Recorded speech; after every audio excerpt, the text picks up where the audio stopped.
All right, we're back for our third installment of non-renewable energy. We should be at number 24, looking at advantages and disadvantages of coal. This is going to be our last kind of like chunk of this lecture.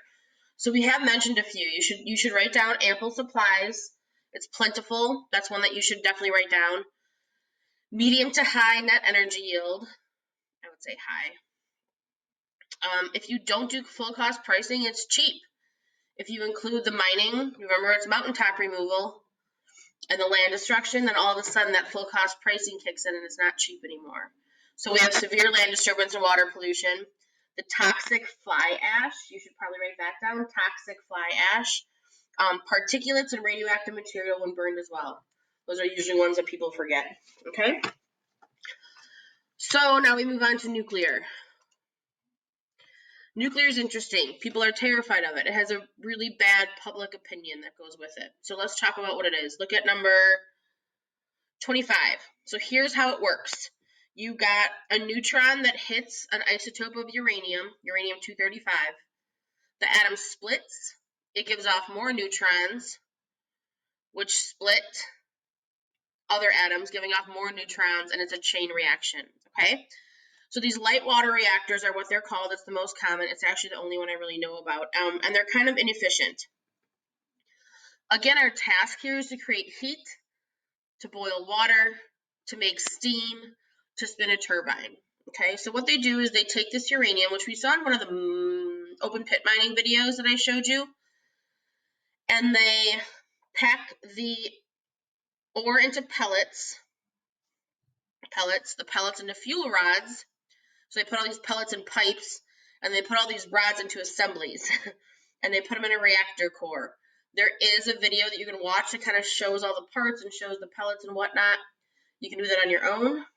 And then they have this containment shell. These are the safety features that you're going to write about for 25.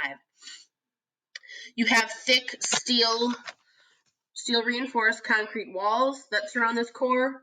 It keeps the radioactive materials from escaping into the environment. Concrete absolutely keeps radiation in. That's one of the characteristics of it in terms of safety. And then you have water as a coolant, which is mentioned like where? Right here. Water is the usual coolant. So it circulates through the reactor's core to remove heat, and it keeps the fuel rods and other reactor components from melting and releasing all that radioactivity into the environment. Okay, so that should have hit number 25. Number 26 is another diagram. I'm going to go quick so that I don't use all my time. Of course, I forgot to start my timer. How long have I been talking, family? 2 minutes, maybe? Oof. All right, let's try it. But I'm going to have you do this diagram. Hit pause, label it. What I want to point out is, I'm pointing to the screen like you can see that. The containment shell, and then right here, basically on site, without the mining, the only pollution that a nuclear reactor will produce is heat pollution, thermal pollution. This water is going to be super hot and get dumped, which is not great for the wildlife in it. So hit pause and label that. Right here, this is 3 Mile Island in Harrisburg, Pennsylvania.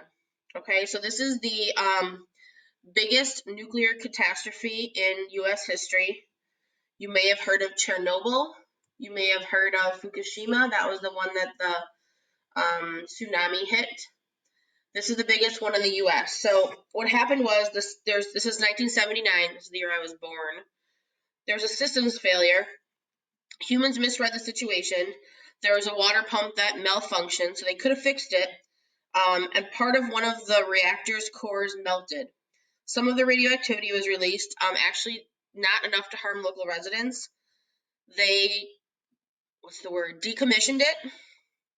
One of the reactors was still functioning until last year. The other one got entombed, which is like buried in cement, basically. But since then, since 1979, so 40 years ago, public fear was stoked enough that there has not been a single new nuclear power plant built in the U.S. since, which is fascinating to me. So we talk about nuclear fuel cycle. This is number 27.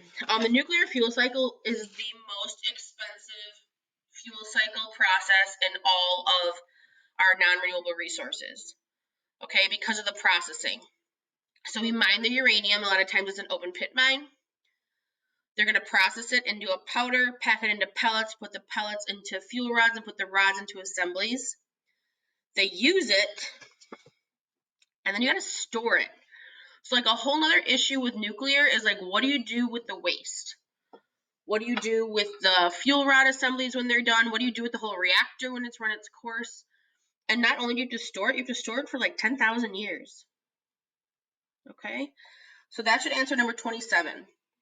I do want to make sure you're right. It is one of the most expensive processes in energy production. Okay, that's an important part. So we move on to 28. The advantages and the disadvantages. Why is it not working? There you go. Current day nuclear power plants have very low impact in terms of the environment because of the lack of accidents. They're really pretty safe.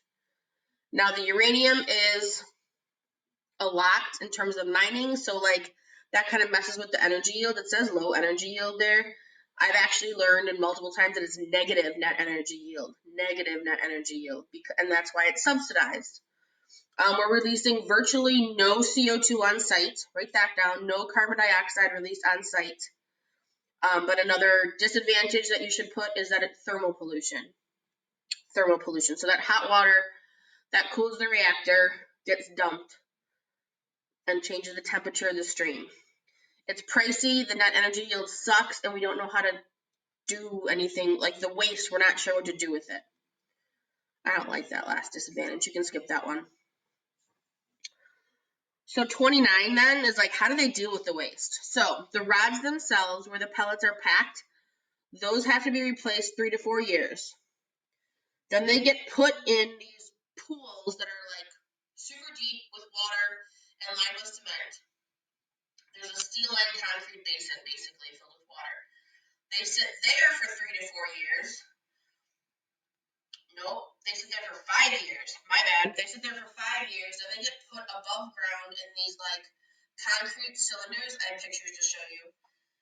On top of concrete pads and these dry storage casks made of heat-resistant steel and thick concrete. And then they just sit forever, basically. They have to be stored for thousands of years to be safe. They're heavily guarded, as you can imagine. They're vulnerable to terrorist attacks. So we've got some issues with what to do with the waste. If you look on the left, that dude is wearing a suit that you'd think would be more protected if he's working with radioactivity. But that's the pool that has those fuel rods, and then the pictures of the concrete casks that they're stored in. Okay. So 30 then, why is it so challenging? Well, first of all, it's the amount of time they have to be stored and the safety they have to be stored in. Look at that number, 10,000 years, which is how long ago the last ice age was, to 240,000 years. I don't even know what happened 240,000 years ago. So what do we do with it? Deep burial is an option. Of course, you say, I don't want it by me. That's what NIMBY means, not in my backyard. So we use it on a limited basis in New Mexico. Finland uses that. And the big question is, like, can you ever bury it long enough to be okay? Many scientists say no. For whatever reason, classes are always like, just shoot it into space. Like, that's always an answer I get.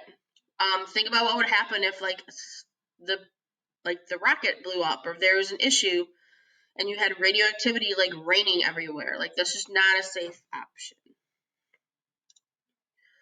All right, so then the other issue is, what do you do with the power plants? They don't last forever. They may not be profitable anymore. So to decommission it, you have to dismantle it and store all the parts. Then there's this physical barrier that you have to hire full-time security until a storage facility has been built because it's a terrorist risk. And then you basically put the plant in a tomb, and then you still have to monitor it. So there's all these compounding issues with these aging nuclear power plants and the waste that come from them. So is this our option? Is this our option to reduce climate change? And I don't really have an answer. Nuclear power plants themselves release no CO2 on site, but the fuel cycle does. All that mining does. We would need a high rate of building new plants with new technology and some sort of storage facility to kind of make it what we need it to be. And that's a personal kind of opinion. Do we look at renewables? Do we invest more in nuclear? I don't know. Your parents' generation is probably the generation that is most fearful of nuclear energy. Like, that would be a fascinating talk to have with them. So that was 31. So people that support nuclear say give more money to research and development. Let's pilot test some of these different reactors besides the light water reactor. And then there's these breeder plants with fission and fusion. We're going to talk about fusion in a minute. Opponents say this is not investing in our future. We need to look at wind, solar, water, and all those other renewables because we're still going to run out of uranium. It's still a non-renewable resource. And so finally, is fusion the answer? I sure hope so, but we haven't really gotten to do it yet. So fusion, if you remember, fission is when you throw a neutron at an isotope and it splits. Fusion's the opposite. You're joining isotopes together to form a heavier nucleus. When the joining happens, it releases energy and it causes a chain reaction that's self-sustaining basically forever. And the picture on there is of the sun, because that's what the sun does. So if we can figure out how to mimic the sun, if you could figure that out, you would save the world, we would stop climate change, and you'd probably be really, really rich. The technology is challenging. We've been researching it in the U.S. for about 50 years. We've invested about $25 billion in it, and we're still just in this kind of like lab stage. Okay, so if this interests you more, please look into it more. I have a couple students that are really into it from other classes that I've taught. This could be an option for you for a passion project as well. So, chapter 15 should be done. I think we hit every question. Please let me know if you didn't get something. That's it.